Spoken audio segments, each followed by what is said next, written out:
Eu saúdo aos irmãos com a paz de nosso Senhor e de nosso Salvador, Jesus Cristo. Eu dou graças a Deus, ao Pai, por esta rica e gloriosa oportunidade que mais uma vez Ele me concede de nesta noite poder assentar-me em volta deste aparelho e assim trazer-vos mais um vídeo mensagem.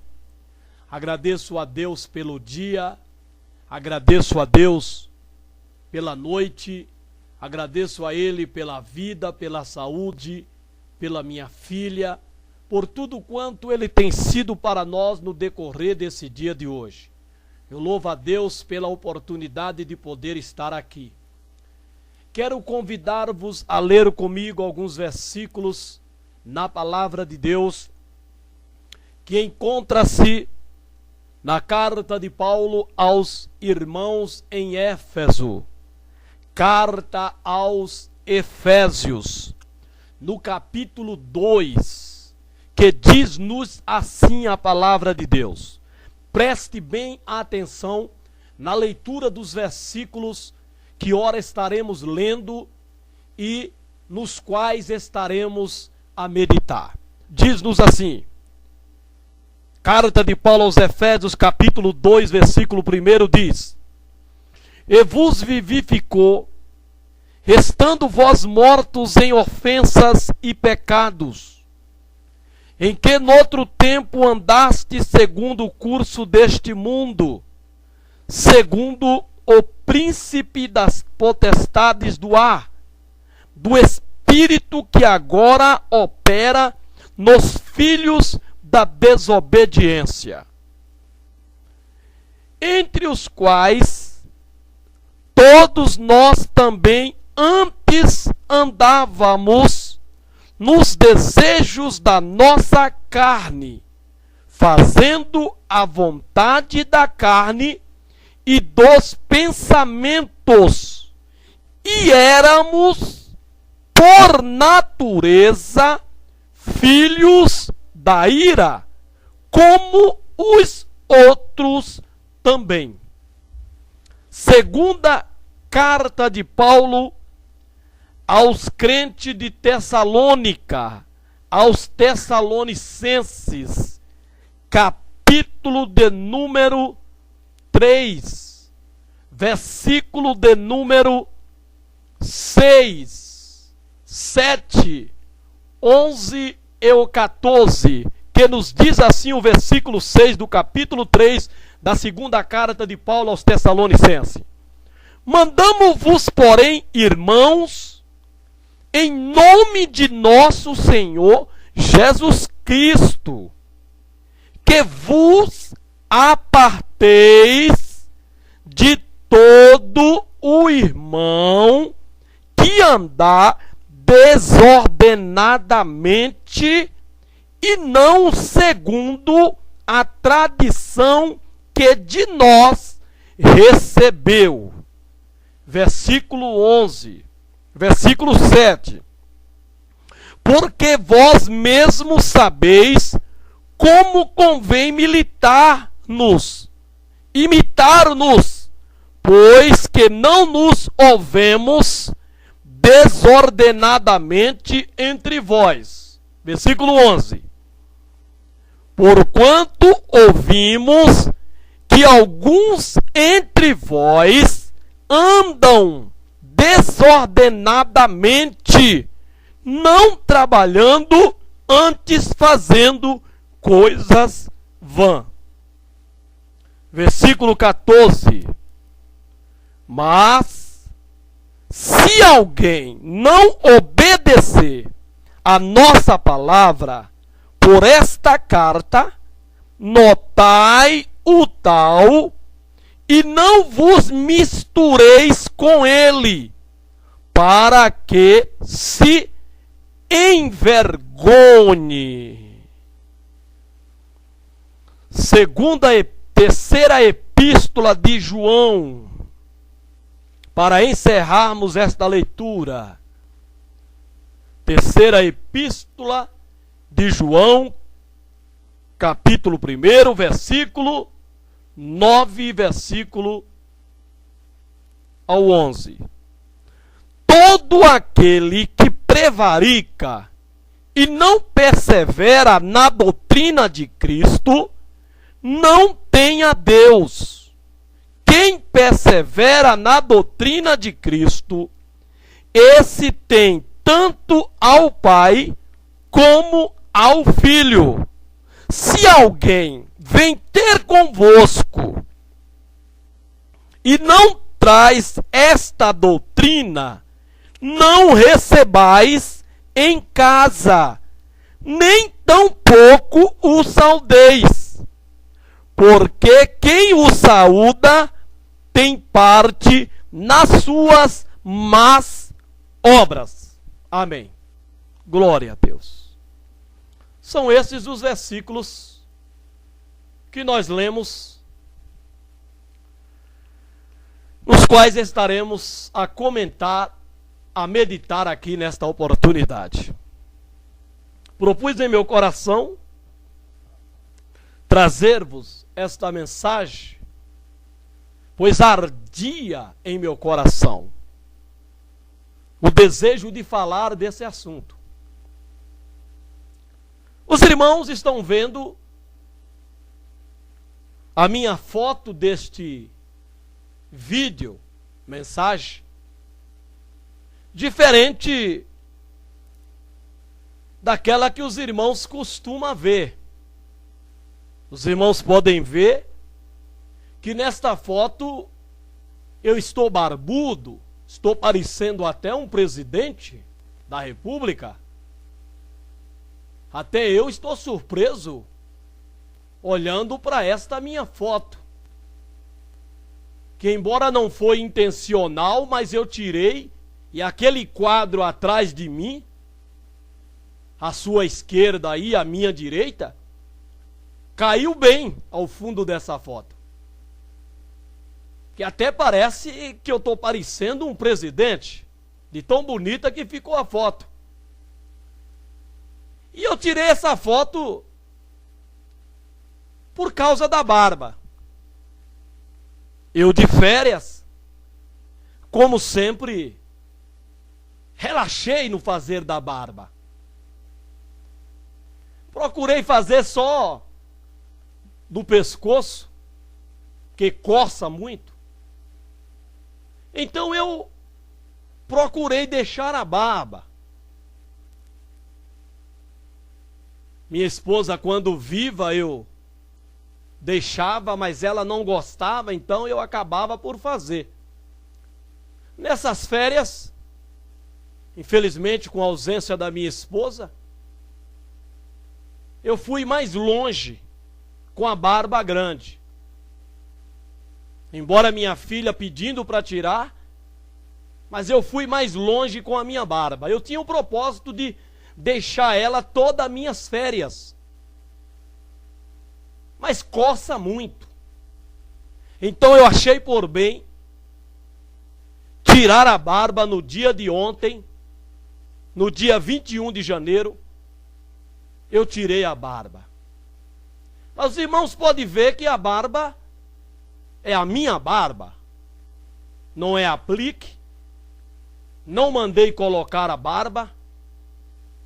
Não mandei pintá-la de branco. De maneira nenhuma. É a minha barba. É a barba com a qual Deus me fez. Está totalmente natural. Nada de marca na barba. Nada de risco. Nada daquele estilo cavanhaque com as costeletas. Não. É a minha barba natural. Ela não cresce mais do que isso. Mas parece que quando o irmão Joel deixa a barba crescer, parece que causa um certo zum zum zum na igreja. E alguns irmãos, até questão mesmo de brincadeira, Eu conheço os irmãos, têm liberdade para brincar comigo. Uns me chamaram de Bin Laden, outros me perguntaram se estava em falta o Presto Barba, outros passaram a mão no queixo quando me viram. Mas com todas essas brincadeiras, o que eu noto nisso é a observação da minha barba, é a observação da barba em meu rosto. É claro que nisso as oportunidades na igreja nos são privadas, nos privam dela. Os olhares não são lá aqueles camaradas, como de costume. Tudo isso por causa da barba. Um negócio natural no homem. Um negócio que Deus fez no homem. Nada do que se deveria escandalizar na igreja, desde que não risque a barba.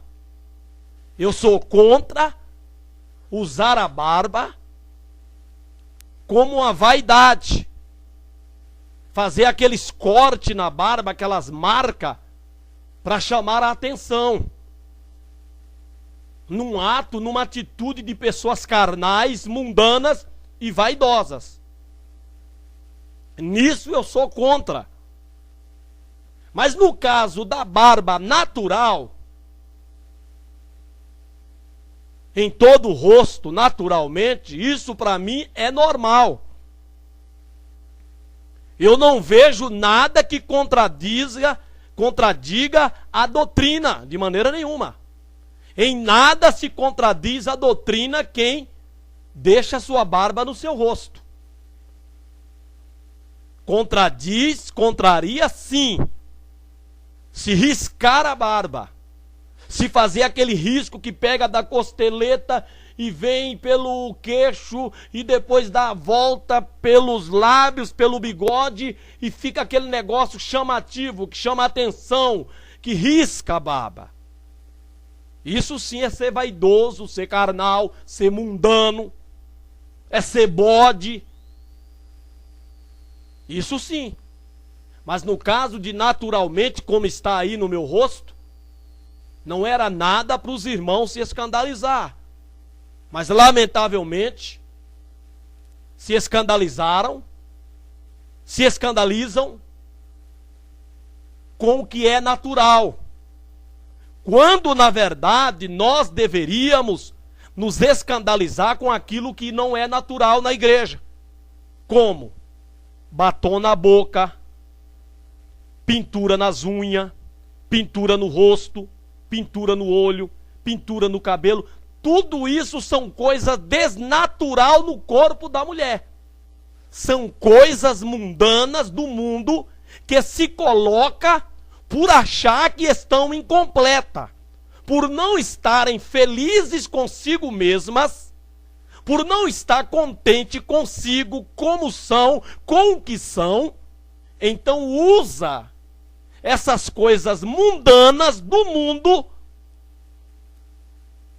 e põe em seus corpos para aparentarem que estão diferentes, que estão bonitas, e nisso competir uma com as outras, chamar a atenção uma das outras, e nisso fica aquele competitismo dentro das nossas igrejas.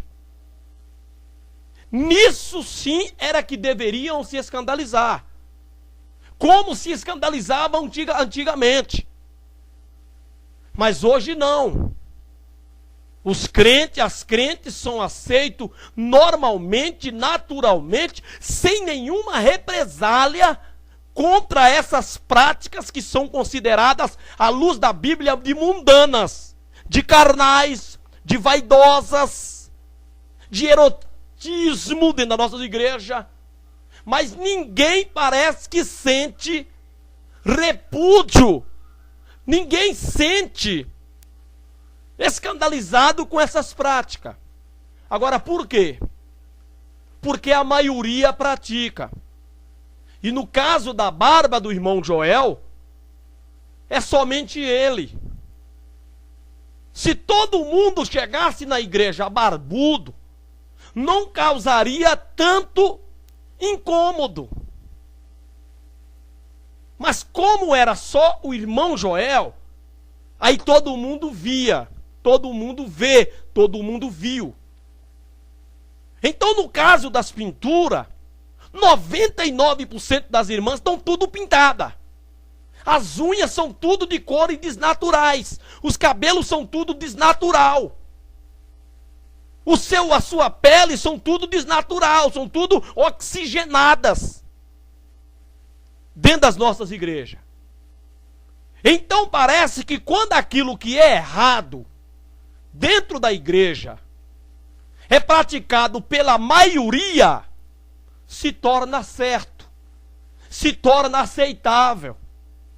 Não há escândalo, não há cochicho, não há comentário contra essas práticas que são biblicamente, repito, consideradas mundanas.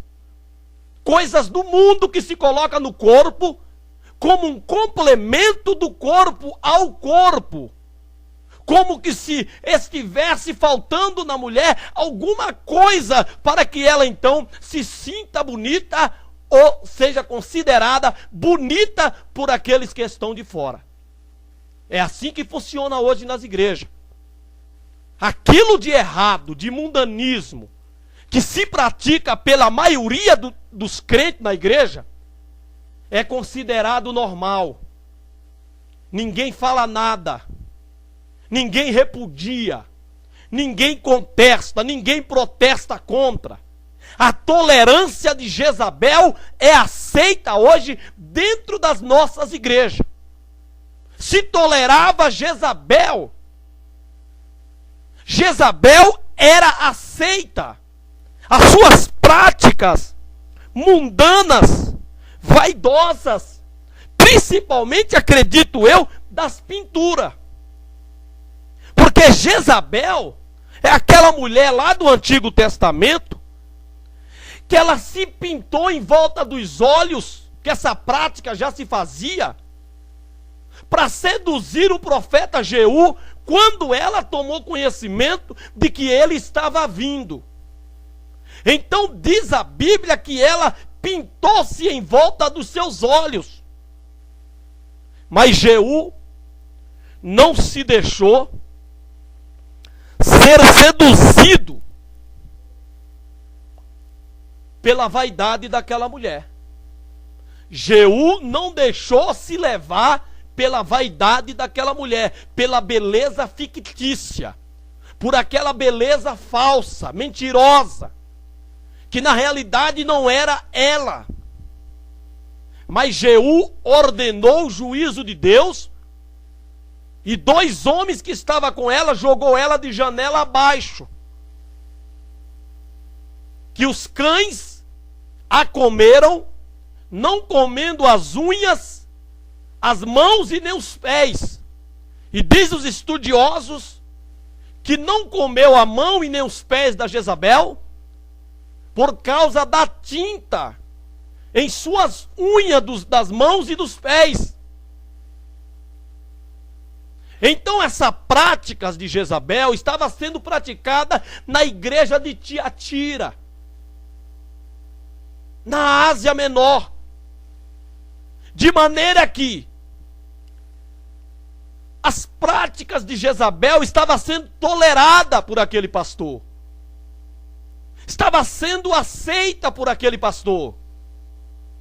De modo que Jesus escreve a carta àquele pastor, condenando a atitude dele de tolerar Jezabel. De tolerar Jezabel. De tolerar as práticas de Jezabel dentro da igreja de Tiatira. Tolerar é não fazer oposição.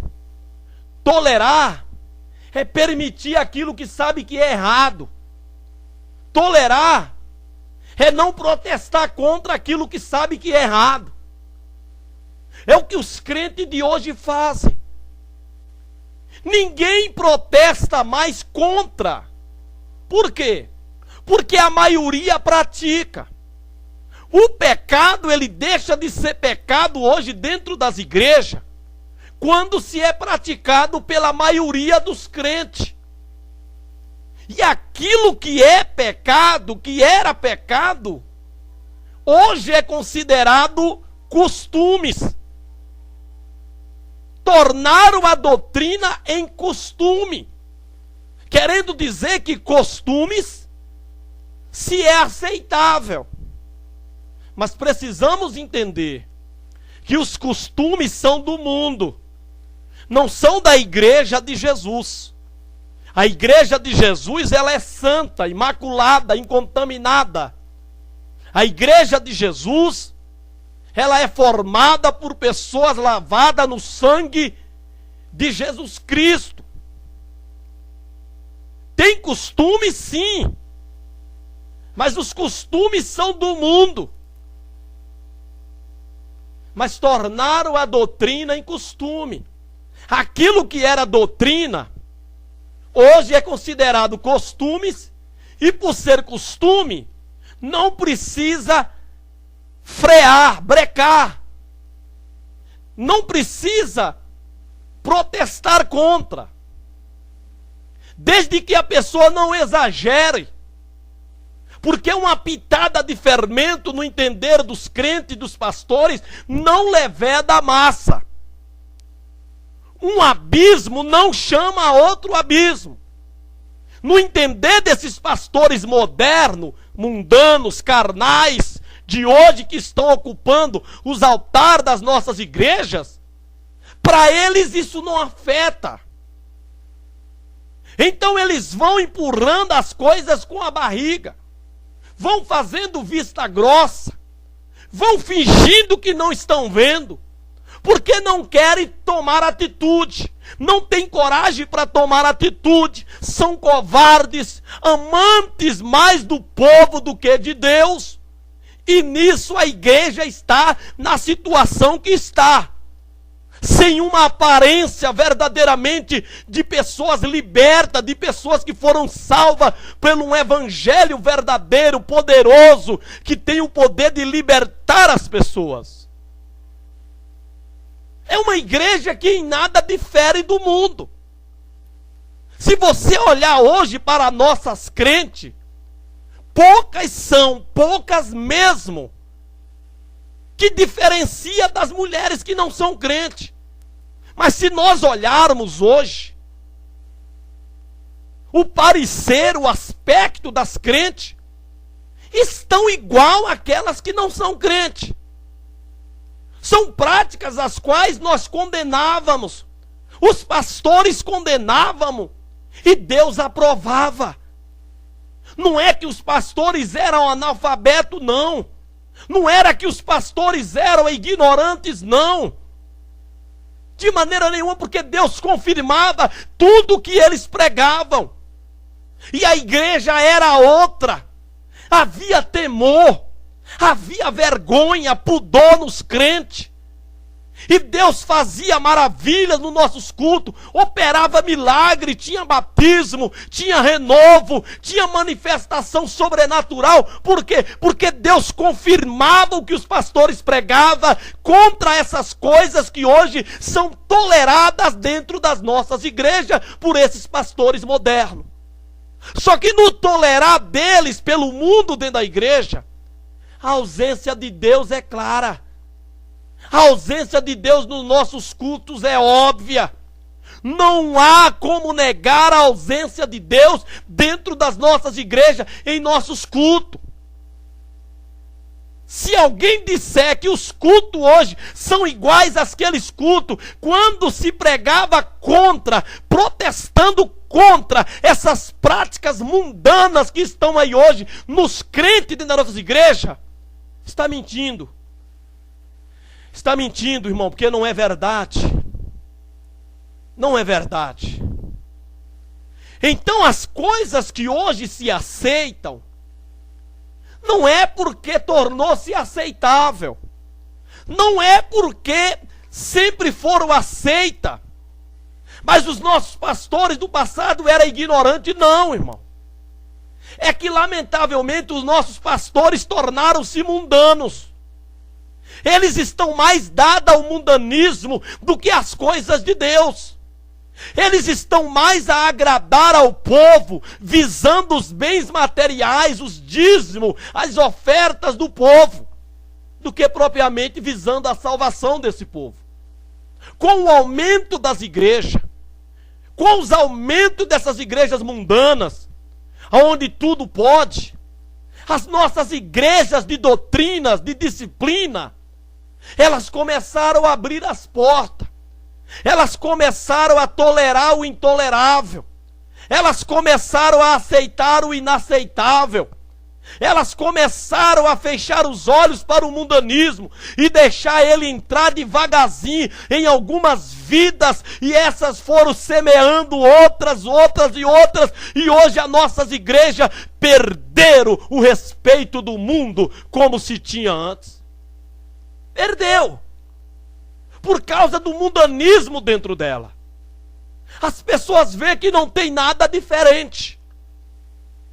Então hoje, quando o pecado se é praticado por um número grande, ele é aceitado na igreja.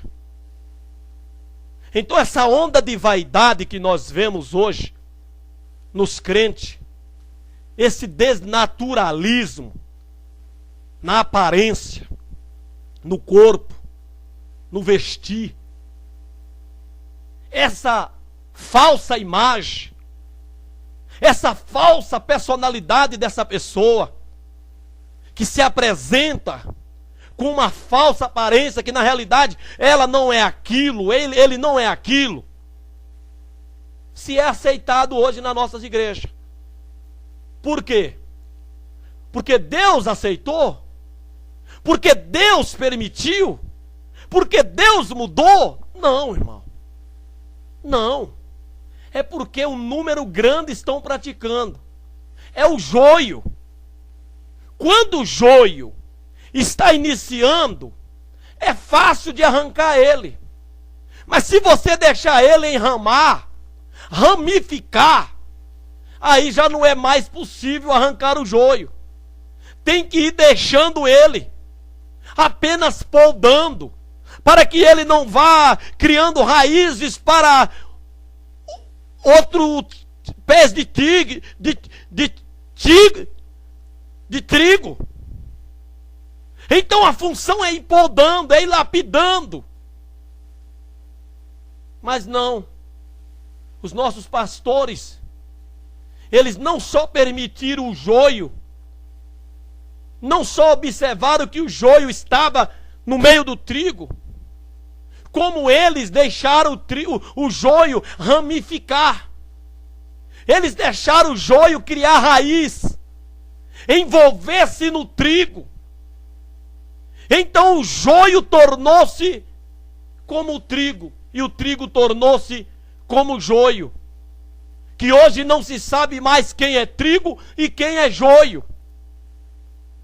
Pela similaridade que há entre o trigo e o joio e o trigo. Não há mais diferença entre quem serve a Deus e quem não serve. Não há mais diferença entre o justo e o ímpio. Não há mais, irmão. Está tudo igual dentro das igrejas. Mas aí quando aparece alguém como o irmão Joel, com a barba natural dele mesmo, que Deus pôs em seu rosto e ele apenas só deixou crescer, é motivo de brincadeira, de piada. Um olha de uma maneira, um olha de outro, já sauda com aquela saudação fria, como que se a minha barba fosse um pecado. E não é, irmão. Não é. Você tinha que me rejeitar Se você me visse com a barba riscada, mas você não me viu assim, nunca me viu, nunca vai me ver. Mas lamentavelmente, é os crentes de hoje, hipócritas. Nós crentes estamos muito hipócritas, muito falsos com a verdade. Somos falsos com a realidade das coisas de Deus. Aquilo que é para nós nos manifestar contristados, que é para nós repudiar, nós não repudiamos, nós toleramos, nós aceitamos, nós ficamos calados, nós convivemos como que estivesse tudo bem, quando na verdade era para nós nos mostrar contrário, as práticas mundanas, carnais, dentro das nossas igrejas. A irmã com a boca cheia de batom, ela tem oportunidade. A irmã toda vaidosa, as unhas tudo pintadas, ela tem oportunidade. Ela pega o cálice para tomar o vinho. Mas o irmão com a barba, ele não pode ser chamado para servir o vinho, por causa da barba. É pecado servir a ceia para os irmãos de barba.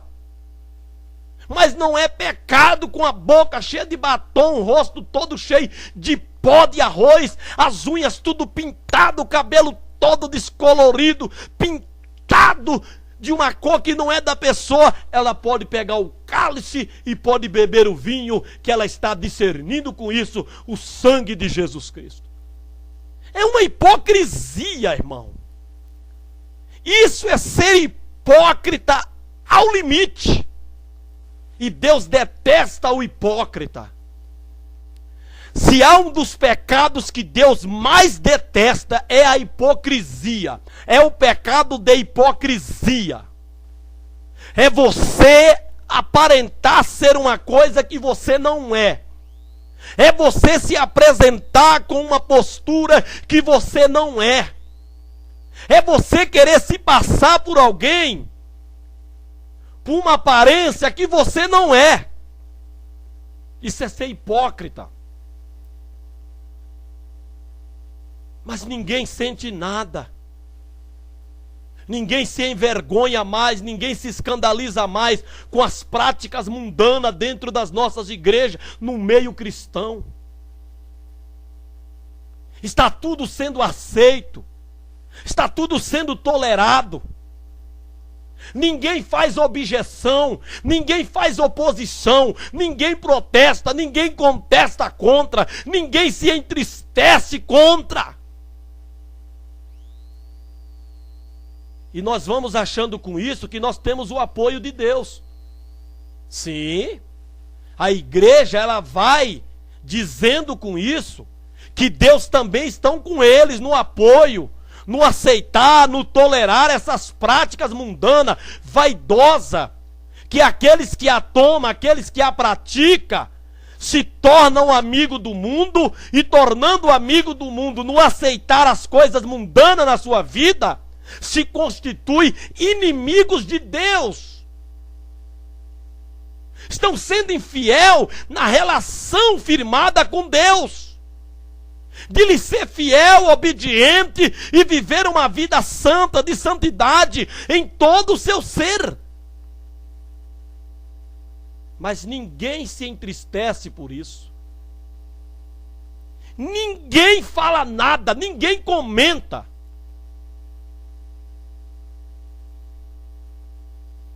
Ninguém comenta. Mas de algo natural, de algo da pessoa, se há um cochicho dentro da igreja. Isso é ser muito hipócrita, irmão. E eu li uns versículos que nós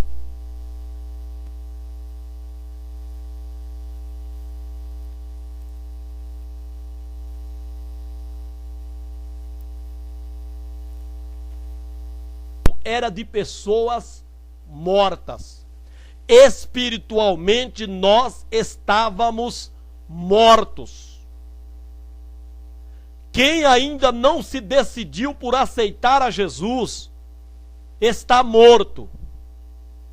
E isso inclui também filho de crente dentro da igreja. Que ele só nasceu filho de crente e está indo para a igreja porque são filhos de crente, mas nunca professaram de si mesmo a sua fé em Jesus. Eles nem aceitaram a Jesus. E há pastor que até diz que isso não é necessário.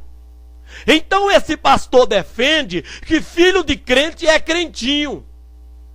Ele não precisa professar a Jesus. Ele não precisa fazer o voto. Ele não precisa fazer a sua profissão pública de quem está aceitando a Jesus, porque ele é filho de crente. Está errado, irmão. Está errado. A pessoa precisa fazer a sua profissão pública. Ele precisa, diante da igreja, professar com a boca, crendo com o coração, de que ele aceita a Jesus Cristo como seu Senhor e o Salvador da sua vida. Precisa. O filho do crente, quando ele chega a uma idade já da consciência, que ele sabe já distinguir o sal do açúcar, ele precisa ser levado através do ensino da palavra de Deus, a conhecer a Jesus como Senhor e o Salvador. Então ele precisa professar de maneira publicamente que ele aceita a Jesus. Precisa. Para que então ele receba a vida, ele seja vivificado, ele seja reavivado, trazido de volta à vida, ou seja, ressuscitado espiritualmente, porque estávamos mortos em pecado e em ofensas.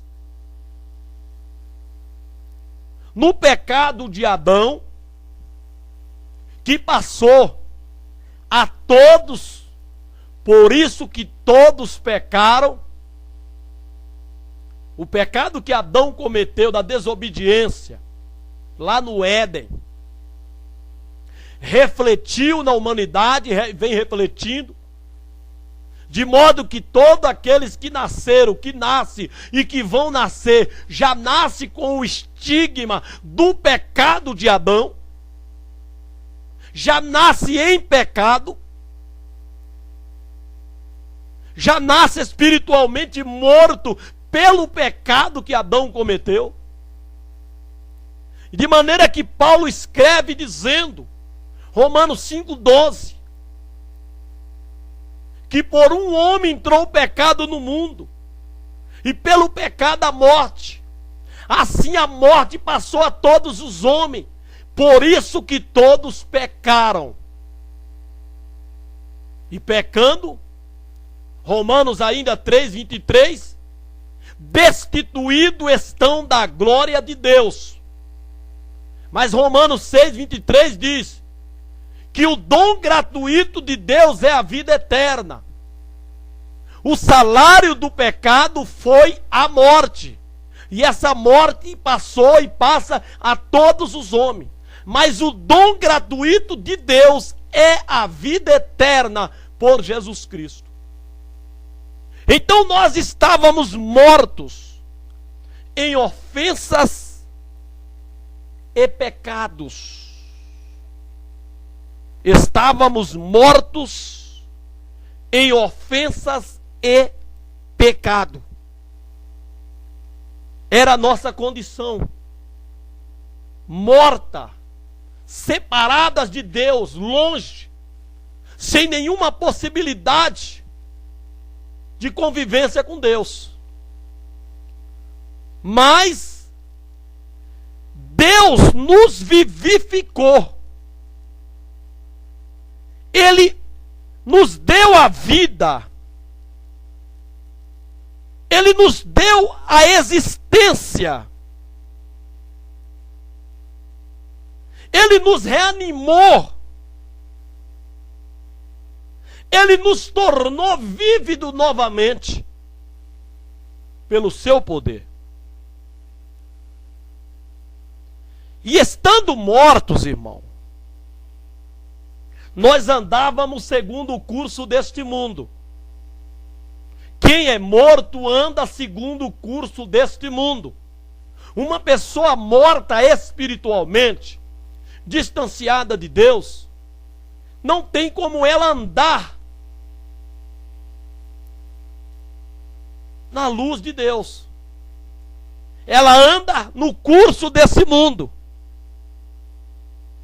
Ela anda segundo o príncipe da potestade, que é o diabo.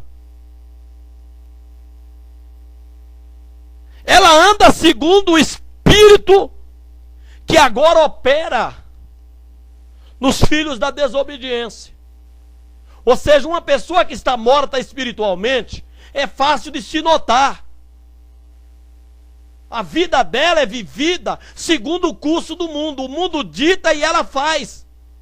O mundo dita e ela obedece.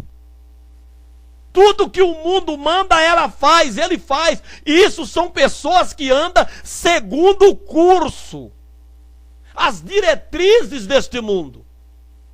O mundo diz, põe isso em você, ele põe, ela põe. O mundo diz, leva isso de mim com você, ele leva, ela leva.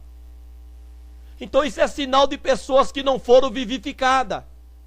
Isso é sinal de pessoas que estão espiritualmente mortas, estão dentro da igreja, mas estão mortas. Elas estão mortas dentro da igreja.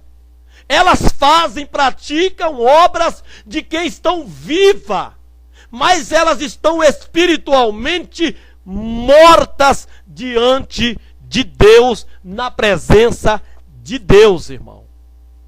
É a igreja de Sardo. É a igreja morta com obra de vivo.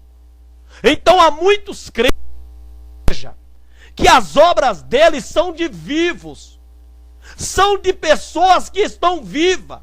Mas espiritualmente eles estão mortos diante de Deus. Porque o curso que eles andam, o andar que eles andam, é o andar mundano. É o andar segundo o curso desse mundo. Segundo o diabo. Segundo o espírito da desobediência, que leva eles a não obedecer à doutrina, a não se submeter à sã doutrina de Jesus. Nós andávamos assim.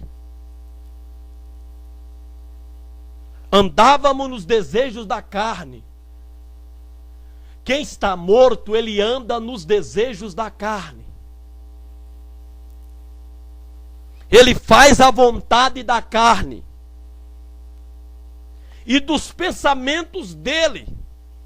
O que ele pensa, ele faz, sem olhar se a palavra de Deus aprova ou desaprova. Mas ele e ela faz. E é fácil de você ver, é fácil de você perceber hoje, dentro das igrejas, nas redes sociais, aonde estão os crentes. Quem são, o que fazem? Se suas obras são obras de pessoas que já ressuscitou com Cristo e busca agora as coisas de cima. E se busca, eu pergunto para você, essa onda de pintura, de vaidade, de descaracterização da sua personalidade, descaracterização do seu corpo, se isso é de pessoa que busca as coisas que são de Deus. Não são, irmão. São pessoas que buscam coisas do mundo, da carne. Anda tudo descaracterizado do que realmente são. Então são pessoas que não foram vivificadas. Elas não tiveram um encontro verdadeiramente com Jesus para ele ressuscitar essas pessoas e elas agora ter prazer pelas coisas de Deus. Como disse Jesus,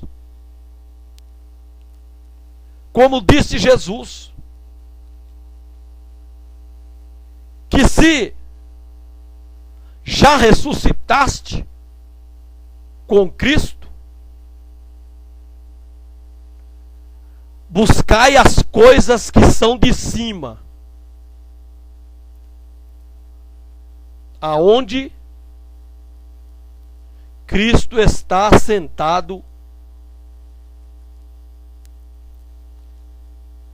à direita de Deus.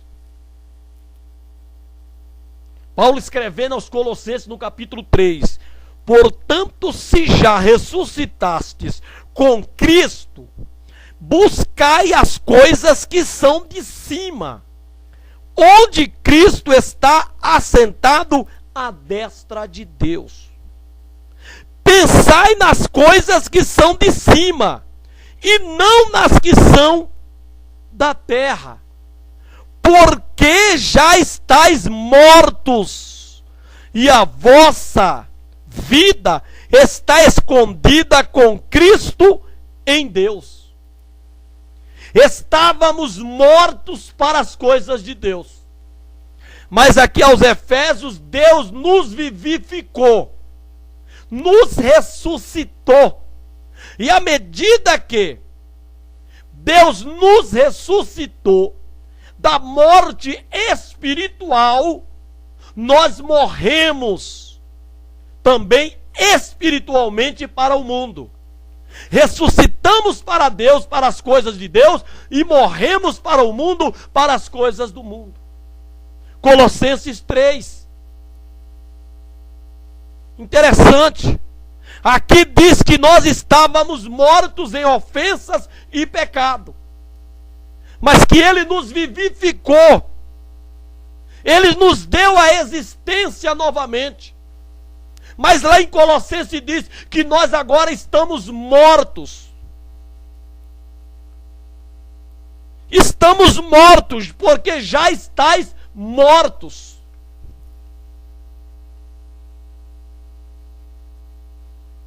Então, quem ressuscitou com Cristo, ele busca as coisas que são de cima. Ele busca as coisas que são de Deus. Mas quem está morto para Deus e vivo para o mundo, ele busca, ele anda nas coisas que são desse mundo. Essa vaidade, esse sensualismo, essa provocação carnal com que se veste hoje e anda dentro das nossas igrejas, nos deixando em situação vergonhosa, de não sabermos para onde nós olhamos. Senão alguém pode estar até nos julgando mal, pensando mal de nós, pela forma indecente e indecorosa com que os crentes hoje vão à igreja, andam pelas ruas. São sinais de pessoas que estão mortas, irmão. Você não ressuscitou. Você não foi vivificado. Você não teve um encontro com Deus. Você continua morto no pecado de Adão, no pecado das tuas ofensas. Porque senão você não amava as coisas deste mundo. Você não tomava a forma mundana de ser, de parecer, no seu aspecto, na sua aparência. Você não trazia no corpo a imagem, a semelhança mundana. Isso é sinal de pessoas que andam segundo o curso desse mundo. Anda segundo a carne. Anda segundo o príncipe da potestade que é o diabo. Do espírito que agora opera nos filhos da desobediência. E nós também andávamos assim. E andando assim, você está, nós éramos, por natureza, filhos da ira. Existe uma ira de Deus a ser derramada sobre este mundo e sobre os desobedientes e os obedientes ao mundo, às imposições mundanas, ao sistema mundano, ao curso mundano. Há uma ira de Deus a ser derramada. Ele vai derramar a sua ira sobre esse mundo, sobre os filhos da desobediência, sobre aqueles que não se submetem à sã doutrina, à palavra de Deus, para viver uma vida santa, uma vida pura no corpo e no espírito. Não é somente no espírito e na alma, é no corpo e no espírito. É lamentável. Então essas pessoas, elas não ressuscitaram. Elas não ressuscitaram. Elas continuam mortas nas suas ofensas e nos seus pecados contra Deus. Então elas se dão a essas práticas condenáveis pela palavra de Deus dentro das nossas igrejas, mas que ninguém faz oposição, porque é a maioria que pratica. Quando é a minoria, aí se faz oposição, fazem piada, críticas. Mas quando é a maioria hoje, quando o joio é maior do que o trigo, não se faz oposição ao joio. E torcem pelo silêncio do trigo. É lamentável, irmão, o que nós estamos vendo hoje dentro das nossas igrejas. É a inversão de valor. É a inversão de valores hoje dentro das igrejas evangélicas, irmão. Nós estamos vivendo uma inversão de valor, uma inversão de princípio, uma inversão de vergonha. Aquilo que é vergonhoso não se dá mais vergonha, mas o que não é, causa vergonha. Falar do que é vergonhoso é mais vergonhoso do que praticar o que é vergonhoso. Se tem muito mais vergonha de ouvir falar dentro da igreja daquilo que é vergonhoso do que se ver praticando dentro da igreja o que é vergonhoso. Dá para entender isso? Não? Eu vou explicar. Uma irmã que hoje vai às nossas igrejas com suas roupas descompostas, indecorosas, curtas, transparente, mostrando o decote dos seus seios, que isso é moda hoje, generalizadamente é moda. E parece que diz que um pouquinho não tem problema, não pode exagerar. Mas aquele decotinho mostrando o corredorzinho dos seios, isso não é inocência não, irmão, isso é maldade. A mulher sabe que isso provoca a libido do homem. E está provocando a libido até de outras mulheres por outras mulheres. Antes era o homem que era provocado, agora com esse homossexualismo, as mulheres também são provocadas pelas próprias mulheres. Então esse maldito decotinho, isso não é nada inocente não, irmão. Isso é mal intencionado.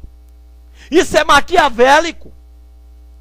A mulher sabe que ela provoca, com um pouquinho ou com muito, com um decotinho ou com o seio todo de fora. Ela sabe que ela provoca.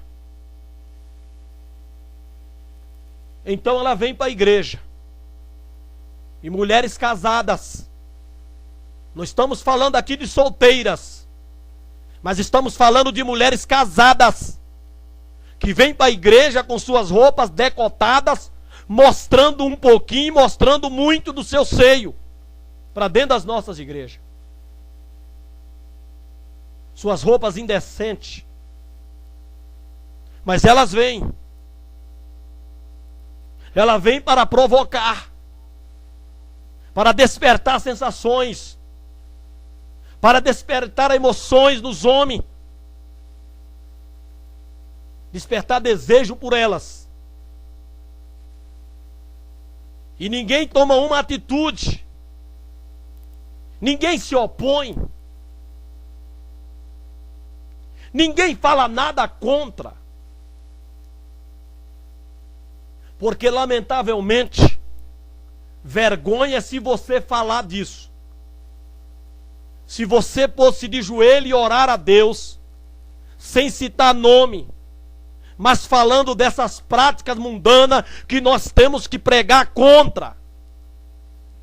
Assim como nós pregamos que o adultério é pecado, que a prostituição é pecado, que o sexo fora do casamento é pecado, nós pregamos isso no altar, nós também temos que pregar contra essas práticas.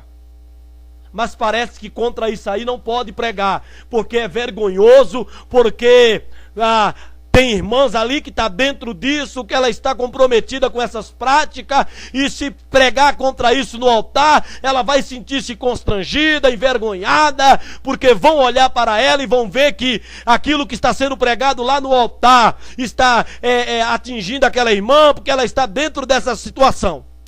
E aí não se prega. Ou seja, se soubesse que alguém ali estava em adultério, também não pregava dizendo que adultério é pecado. Então nós procuramos pregar contra aquilo que nós não vemos, porque não queremos envergonhar aqueles que não têm um pingo de vergonha em praticar essas práticas. Porque há um ditado diabólico, demoníaco, vindo do inferno, que diz que quem tem vergonha não faz vergonha aos outros. Mentira! Eu não concordo com esse ditado do inferno. Quem tem vergonha, envergonha sim aqueles que não têm, para que eles passem também a ter vergonha. Esse é o certo. Quem tem vergonha, faz vergonha a quem não tem, para que ele passe a ter vergonha. Porque a pessoa só vai sentir, só vai chegar à consciência de que aquilo de vergonhoso que ela está praticando é de causar vergonha, quando alguém disser para ela que aquilo é vergonhoso. Mas se todo mundo disser que está bonita, está linda, nossa, que charme, que elegância, nossa, é assim mesmo, ela vai continuar praticando aquilo que é vergonhoso. Mas quando alguém chegar e dizer que isso é coisa de pessoas que não têm vergonha, aí a pessoa sempre passa a ter vergonha e não pratica mais essas práticas. Mas hoje, dentro das nossas igrejas, é vergonhoso você pregar contra isso, porque você olha de frente para você, está aquele monte de irmãs, tudo com o decote dos seus seios à mostra. Então você não pode pregar, porque isso aí você vai causar vergonha para a irmã. Porque não é vergonha para ela vestir-se dessa maneira, estar dessa forma. Mas é só se você falar. Isso é inversão de valores. Isso é inversão de valores. É o que está no livro do profeta Isaías, no capítulo de número 5, do profeta Isaías. E eu estou falando da igreja. Eu estou falando dentro das nossas igrejas evangélicas. Eu estou falando dos nossos crentes, dos nossos pastores, dos nossos líderes, que estão em cima dos altares das nossas igrejas. Lamentavelmente, olha o que fala o profeta Isaías no capítulo 5.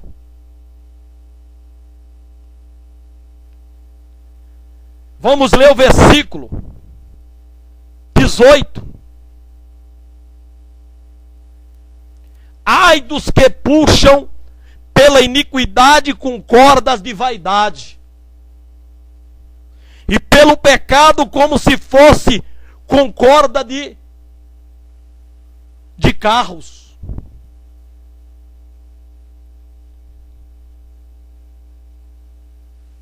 Vou repetir o versículo.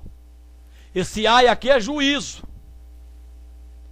Esse ai aqui fala de sentença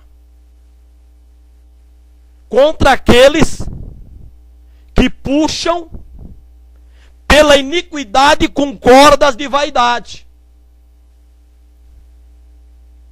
e pelo pecado como se fosse com cordas de carros. Não é isso que está acontecendo hoje dentro das nossas igrejas? O pecado, ele é puxado para dentro das igrejas.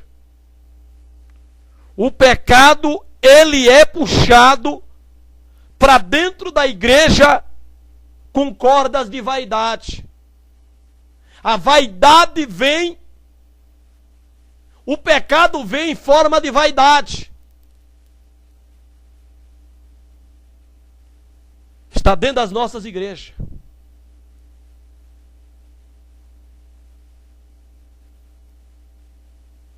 O versículo 20. Ai dos que ao mal chamam bem, e ao bem mal, que fazem da escuridade luz, e da luz escuridade, e fazem do amargo doce, e do doce amargo.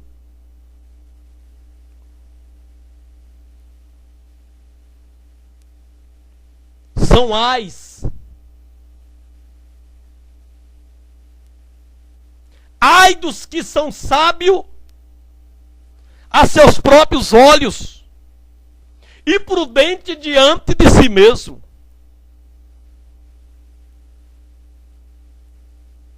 Ai dos que são poderosos para beber vinho e homens forçosos para misturar bebida forte. Dos que justificam o ímpio por presentes e ao justo negam justiça. Não é o que está acontecendo hoje dentro das nossas igrejas, irmão? É isso aqui, irmão. É isso aqui. O ímpio, ele é justificado por presente. Eles dão presente. Então eles são justificados nos seus erros, nos seus pecados, quando deveriam ser punidos, disciplinados. Eles são justificados, são colocados como justos, por causa dos seus presentes. Mas o justo nega a ele justiça. O justo é negado justiça, mas o ímpio é justificado por causa dos seus presentes. E nisso, o mal que eles praticam é considerado bem. E aqueles que praticam o bem, falando contra o mal desses que praticam o mal, ele é considerado o mal. É a inversão de valor dentro das nossas igrejas. Os crentes, eles têm o mal por bem. E o bem eles têm como mal. A barba do irmão Joel. Que mal tem nisso? Para privá-lo, ou qualquer um outro que esteja com a barba normal, privá-lo de uma oportunidade, privá-lo de alguma atividade no decorrer do culto. Mas aquelas que estão pintadas, estão à frente dos trabalhos, em pleno decorrer do culto, dirigindo os trabalhos, levantando suas mãos cheias de tinta, em vez de levantar mãos santas, seus rostos pintados, suas bocas pintadas, seu rosto pintado, seus cabelos pintados, mas são tidos como pessoas justas. digna de ter oportunidade e de estar à frente de trabalhos. É o mal sendo chamado de bem e o bem sendo chamado de mal. É a inversão de valor dentro das nossas igrejas nos dias atuais. O ímpio é justificado das suas práticas de obras má por causa dos presentes. É o aperto de mão, pastor. É o presente. É a camaradagem. É tipo de presente. São várias formas de se presentear alguém. Puxando o saco. E assim por diante, irmão. Então, nos seus erros, nos seus pecados, você passa a ser justificado. E aquele que condena o teu pecado, condena as tuas práticas vaidosas, mundanas, que a Bíblia condena, ele é tido como ímpio, como injusto. Ele é considerado injusto. É isso que estamos vivendo hoje, dentro das nossas igrejas. Mas o apóstolo Paulo diz o seguinte, escrevendo pelo Espírito Santo de Jesus, ele diz aos Tessalonicenses no capítulo 3, no capítulo 3 de 2 Tessalonicense, que nós lemos: mandamo-vos, porém, irmão,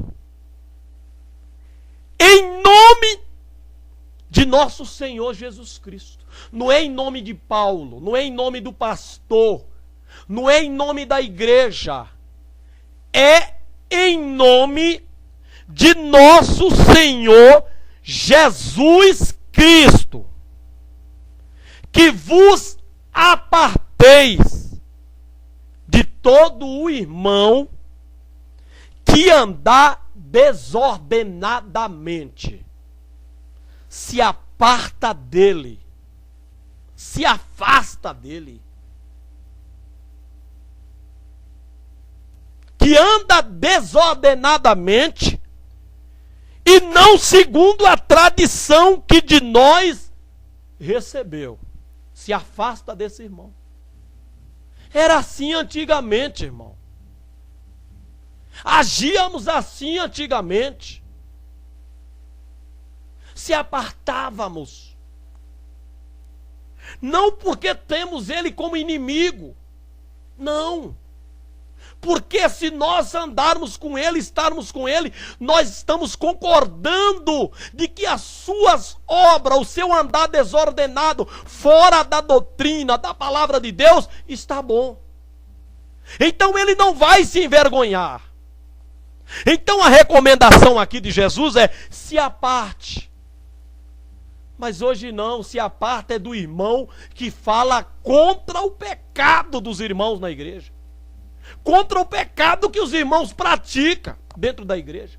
Se afasta é do irmão, não senta mais com ele, não senta perto dele, não senta no mesmo banco que ele senta. Por quê? Porque tomaram esse irmão como inimigo. Como diz Paulo em Gálatas 4,16. Fiz-me acaso vosso inimigo dizendo a verdade? Mas quem diz a verdade contra o pecado que se pratica dentro da igreja, acaba se tornando inimigo. Mas a palavra de Deus aqui diz: se apartar deles. Não é se apartar do justo, não é se apartar daquele que anda em conformidade com a doutrina e condena as práticas mundanas, não. É se apartar daquele que anda desordenadamente, que não anda segundo a tradição da palavra de Deus. É desses que devemos se afastar. Mas hoje é o contrário. Hoje é o contrário. Se afasta do irmão que condena tais práticas. Porque lamentavelmente as esposas deles estão dentro das práticas que o irmão está condenando pela palavra de Deus. Então ele também não vai aceitar ser amigo do irmão.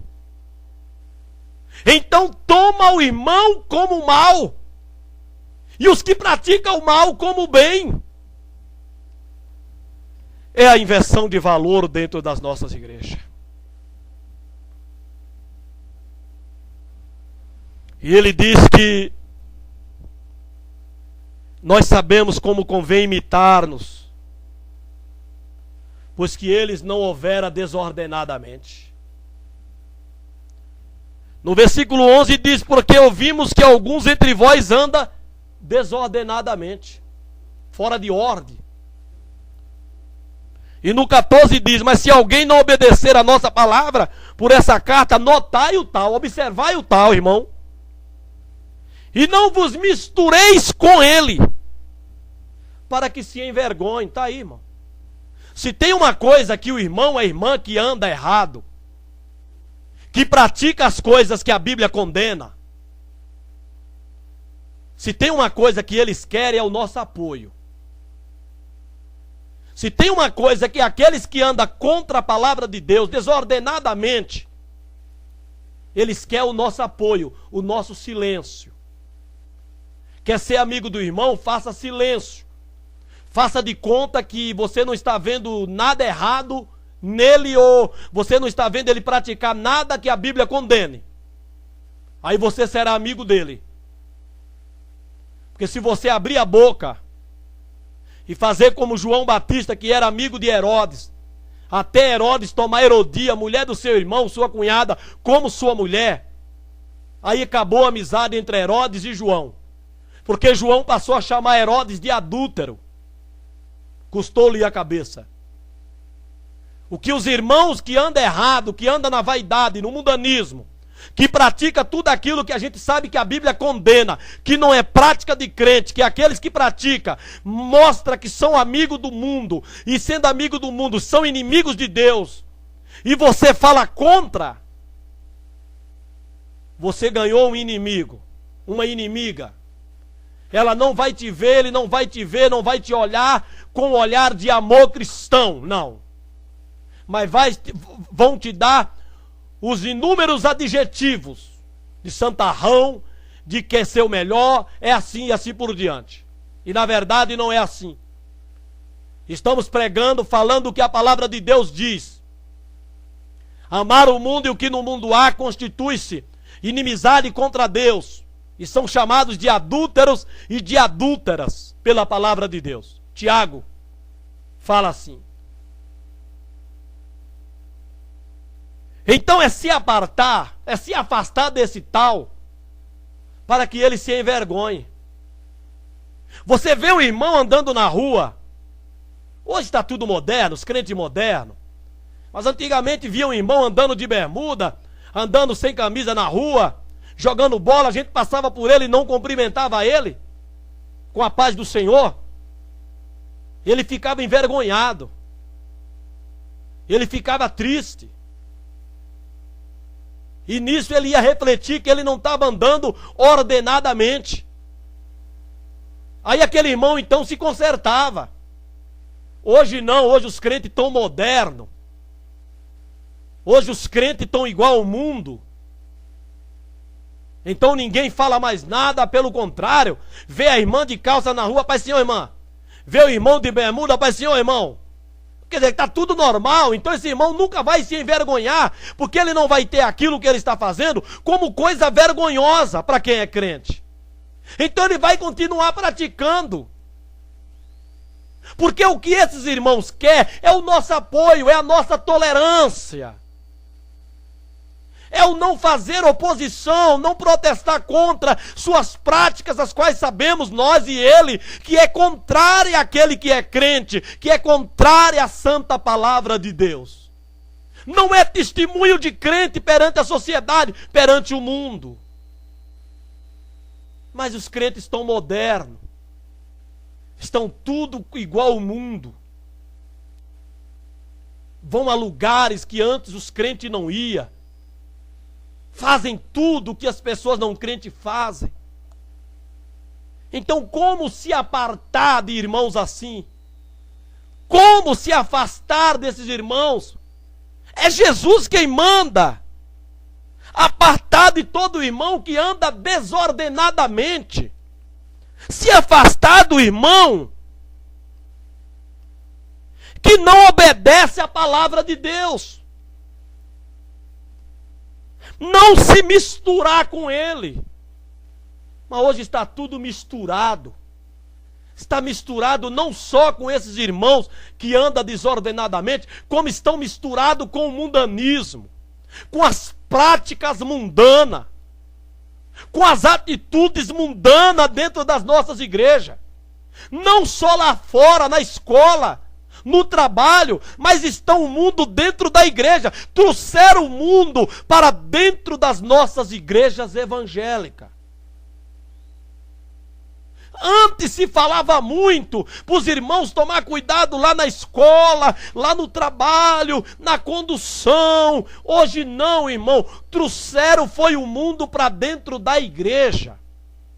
Aquelas práticas mundanas que advertia aos crentes lá na escola para eles tomar cuidado, eles trouxeram para dentro da igreja. Aquelas práticas mundanas que se advertia aos crentes lá no trabalho, trouxeram para dentro da igreja. As práticas mundanas que os crentes eram advertidos a tomarem cuidado, trouxeram para dentro da igreja. Não precisa mais sair da igreja para praticá-la. Trouxeram elas para serem praticadas dentro das nossas igrejas evangélicas. E ninguém se opõe, ninguém contesta, ninguém protesta. Mas contra o que é natural, a barba do irmão Joel, se protestam, se contestam. É lamentável. É as trevas sendo chamada luz, e a luz sendo chamada de treva. É o mal sendo chamado de bem, e o bem sendo chamado de mal, dentro das nossas igrejas evangélicas, pelos nossos crentes. Como se apartar do irmão que anda segundo o curso desse mundo, segundo os seus pensamentos mundanos carnais, que anda segundo o príncipe da potestade? Como se apartar desse irmão se todos estão incluídos nisso, dentro disso? Então aquele que não pratica, não anda desordenadamente, é quem é ignorado na igreja. É quem é jogado de escanteio. Não sentam do lado dele. É assim, irmão, que funciona. É assim que tem funcionado hoje. Lamentavelmente. É o mal dentro da igreja sendo chamado de bem.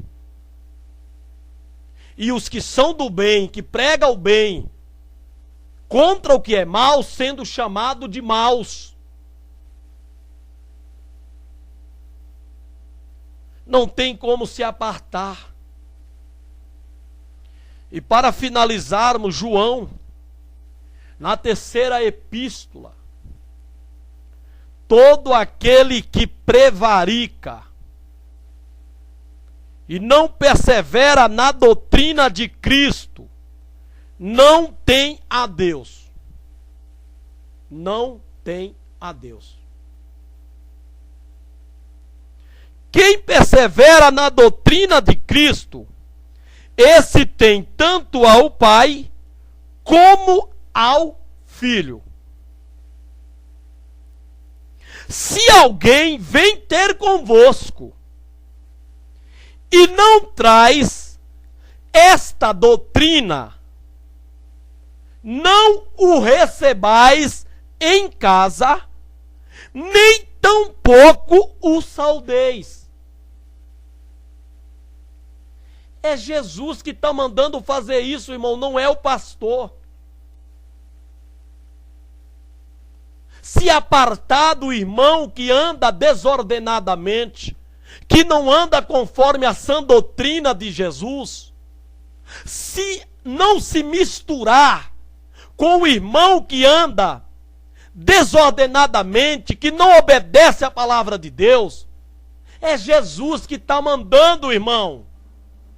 Não é o pastor, não é o irmão, é Deus que manda a gente se apartar desses irmãos, não se misturar com eles, para que eles sintam vergonha do que estão fazendo, de como estão andando, do que estão querendo ser sem que não são, para que eles se convertam e voltem a ser realmente quem são. É Jesus, irmão, que manda. É Jesus que diz para não saudar. Se alguém vier ter conosco e não trouxer em si, na sua vida, no seu falar, essa sã doutrina, a doutrina de Jesus, a doutrina de Deus, não é para receber em casa e nem saudar. Porque quem o saúda tem parte nas suas más obras. É o apoio que eles querem. É a tolerância para com as suas práticas que fere a sã doutrina, que fere a palavra de Deus, que vai contra os princípios da doutrina de Jesus, que eles querem de nós. E uma da forma de estarmos apoiando esses irmãos é não falar nada. E aí Martin Luther King diz que o incomoda a ele não é o grito dos seus inimigos, mas é o silêncio dos covardes. O que incomoda, diz Martin Luther King, a ele não é o grito dos inimigos, mas é o silêncio dos bons. O que incomoda é o silêncio dos bons contra as coisas que sabemos que fere a doutrina, a santidade da doutrina de Deus. Mas os crentes hoje, sabe o que é que está incomodando os crentes? Não é o silêncio dos bons, não é vermos as coisas erradas e ninguém não fazer nada. Não, isso não incomoda os crentes. O que está incomodando os crentes é quando há alguém que tem a voz contra as práticas que são erradas, as práticas mundanas dentro da igreja. Quando alguém se põe de joelho a orar contra essas práticas mundanas, carnais, sensuais, que fere a sã doutrina, fere a casa de Deus, o habitar da casa de Deus. Aí os irmãos ficam tudo incomodados. E como se incomoda com a oração do irmão Joel? Meu Deus, como os irmãos se incomodam, aqueles que andam errado, aqueles que são da mentira, que são da hipocrisia, que não são da verdade, como eles se incomodam quando o irmão Joel está orando. Até obreiros, presbíteros, até pastores se incomodam. Por causa da verdade com que o irmão Joel ora, falando com Deus, das coisas que sabemos que estão aí acontecendo, que estão diante dos nossos olhos, que estão dentro das nossas igrejas. Mas eles ficam incomodados com a oração do irmão Joel. Ele se incomoda com o grito dos bons. Mas eles não se incomodam com o grito dos que são mal. O que tem que nos incomodar é o grito dos mal. E não o grito daqueles que são do bem. Temos que nos incomodar sim quando vê os bons ficarem em silêncio diante das coisas más, pecaminosas que estão acontecendo dentro das nossas igrejas. Mas nesse caso os crentes não se incomodam. Eles veem as coisas erradas, o mundanismo, a vaidade, a sensualidade, a carnalidade. dentro das nossas igrejas. Ninguém tem voz para falar contra, para se opor. E nisso os crentes não ficam incomodados. Se alguém vem ter convosco e não traz essa doutrina, não recebá em casa, nem tampouco saudeis. Porque quem saúda tem parte nas suas más obras. Prevaricar é faltar com o dever. Todo aquele que prevarica, todo aquele que falta com o dever e não persevera na doutrina, é dever nosso perseverar na doutrina de Cristo. É dever, não perseverar na doutrina é cometer prevaricação, é ser um prevaricador, é faltar com o dever. Não é uma petição, é um dever nosso, é dever perseverar na sã doutrina de Jesus. É um dever nosso perseverar na sã doutrina.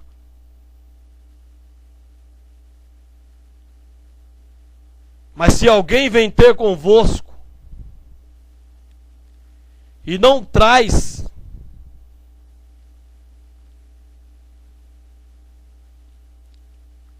consigo em si os ensinamentos da doutrina de Jesus, não receba em casa, nem tampouco saudeis. É Jesus, irmão. É Jesus quem ordena isso. É Jesus quem manda fazer isso.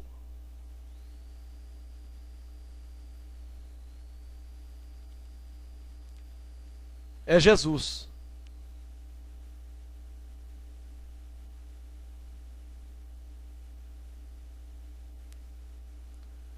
Mas lamentavelmente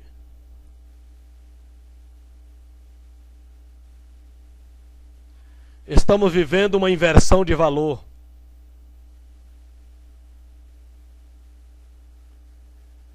É lamentável, mas vivemos uma inversão de valor.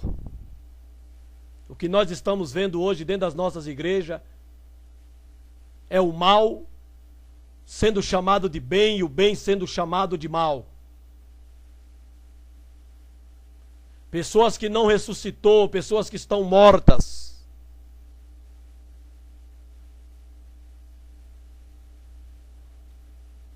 Finalizando, Colossenses capítulo 1, versículo 23 diz: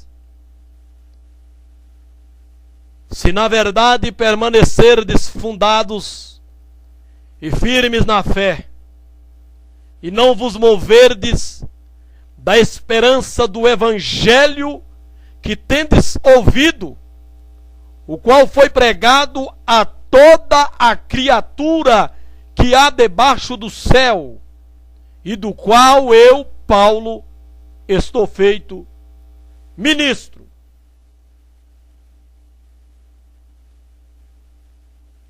Permaneçamos firmes no evangelho de Jesus.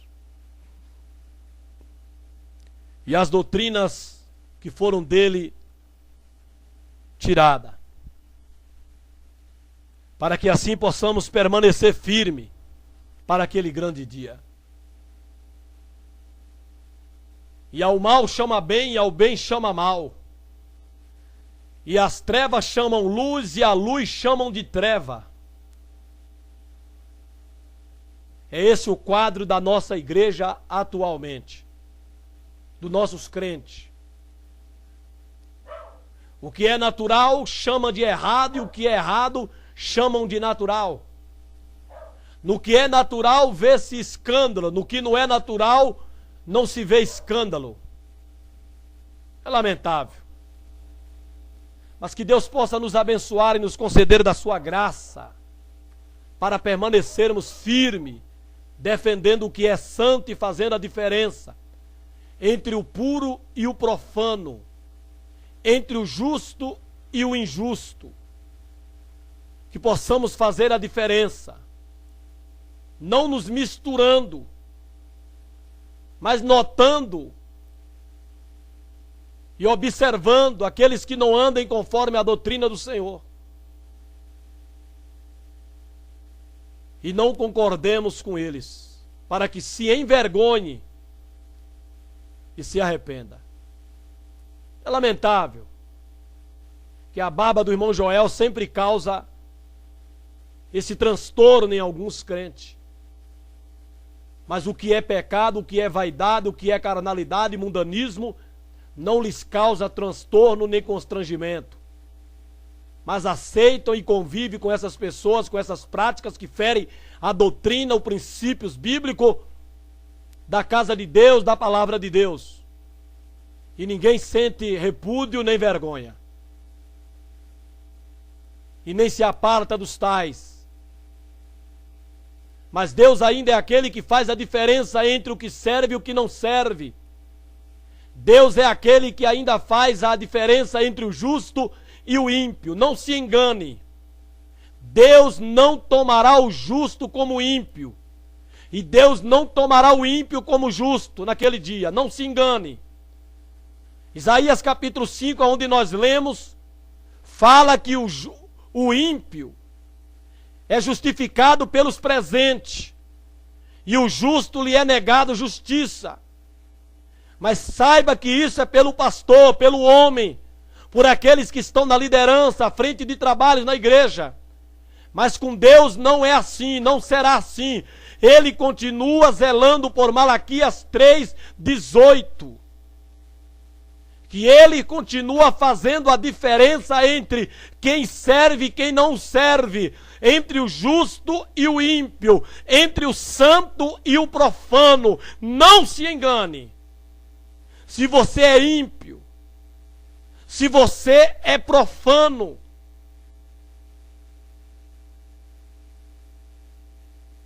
se você não serve a Ele, Ele fará a diferença entre você e entre o justo, entre o santo e entre aquele que serve a Ele. Ele fará a diferença. Ele não tomará todos iguais, não.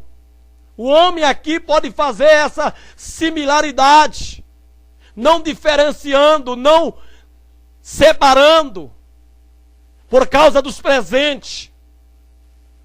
Mas Deus é justo e nele não há injustiça. O ímpio será tratado como ímpio, e o justo será tratado como justo, para a glória de Deus. Vós já vivificaste com Cristo.